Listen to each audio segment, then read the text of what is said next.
അന്നത്തെ കാലത്ത് ആ മറ്റേ വലിയ അവസ്ഥയിൽ താഴ്ന്ന ജാതിക്കാരാണ് പാടത്ത് പണിയെടുക്കുന്നതും അവൻ അക്ഷരാഭ്യാസം ഇല്ലാതിരുന്ന കാലവും ഒക്കെയല്ല. അവരുടെ വിഷമങ്ങളും അവരുടെ കൂട്ടായ്മയും അവരുടെ സന്തോഷങ്ങളും ഒക്കെ പങ്കുവെക്കാനായിട്ട് അവർ കോർത്തിണക്കിയ, എഴുത്തില്ലാതെ വായ്മൊഴിയായിട്ട് കോർത്തിണക്കിയ പാട്ടുകളാണ് ഈ കാണുന്ന തനത് നാടൻ പാട്ടുകൾ മുഴുവൻ. അവർക്ക് വാദ്യോപകരണങ്ങളെന്ന് പറഞ്ഞാൽ മുള, പിന്നെ മരം, അങ്ങനെയുള്ള വാദ്യോപകരണങ്ങളൊക്കെ വെച്ച് അവർ ചെയ്ത എൻ്റെ ഒരു അറിവാണ്, ചെറിയ അറിവ്. ഇതൊക്കെ എത്രത്തോളം ശരിയാണെന്ന് എനിക്കറിയില്ല. അത് ആൾക്കാരിലൂടെ നാടൻ പാട്ട് ഇത്രയും കയറി വന്നു. അന്നത്തെ സമയത്ത് എഴുത്തും വായനയില്ല, പകർന്ന് അപ്പൻ മകന് പകർന്നു കൊടുത്തു, മകൻ മകന്റെ മകൻ പകർന്നു കൊടുത്തു. അങ്ങനെ കാലം കഴിഞ്ഞ് ഇപ്പോഴത്തെ ഈ 2025 നിൽക്കുമ്പോൾ ആ നാടൻ പാട്ടിന്റെ തനിമ പോയിട്ടില്ല എന്നുള്ളതാണ്. തീർച്ചയായും. പാലക്കാടിനഴകുള്ളൊരു നാട്ടില് സുന്ദരി പെണ്ണുണ്ടേ, കണ്ടിട്ടും കാണാതെ മിണ്ടിട്ടും മിണ്ടാതെ പോയൊരു പെണ്ണാണേ.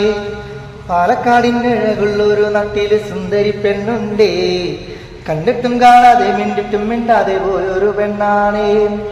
കല്യാണപ്പന്തലിൽ കള്ളക്കണ്ണിട്ടെന്നെ നോക്കിയ പെണ്ണാണേ, കല്യാണപ്പന്തലിൽ കള്ളക്കണ്ണിട്ടെന്നെ നോക്കിയ പെണ്ണാണേ.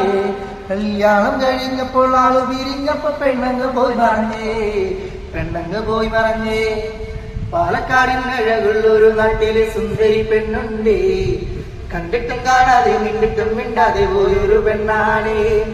പാലക്കാടിനഴകുള്ളൊരു നാട്ടില് സുന്ദരി പെണ്ണുണ്ടേ, കണ്ടിട്ടും കാണാതെ മിണ്ടിട്ടും മിണ്ടാതെ പോയൊരു പെണ്ണാണേ. ചന്തം കണ്ടിട്ടാകെ ഗന്ധം വിട്ടെന്നങ്ങ് കോലും വച്ചാരി നിന്നു. ചക്കച്ചൂള പോലെ പെണ്ണിനെ കണ്ടപ്പോൾ ഞാനെന്ന് പുഞ്ചിരിച്ചേ. ചന്തം കണ്ടിട്ടാകെ ഗന്ധം വിട്ടെന്നങ്ങ് കോലും വച്ചാരി നിന്നു. ചക്കച്ചൂള പോലെ പെണ്ണിനെ കണ്ടപ്പോൾ ഞാനെന്ന് പുഞ്ചിരിച്ചേ.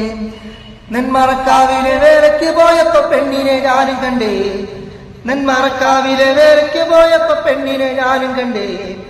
പാതിമുഖം മറച്ചില്ലോളം നേരം പെണ്ണൊന്നു പുഞ്ചിരിച്ചോ. പാലക്കാടിനഴകുള്ളൊരു നാട്ടിലെ സുന്ദരി പെണ്ണുണ്ടേ, കണ്ടിട്ട് കാണാതെ മിണ്ടിട്ടും മിണ്ടാതെ പോയൊരു പെണ്ണാണേ. പാലക്കാടിനഴകുള്ളൊരു നാട്ടിലെ സുന്ദരി പെണ്ണുണ്ടേ, കണ്ടിട്ടും കാണാതെ മിണ്ടിട്ടും മിണ്ടാതെ പോയൊരു പെണ്ണാണേ.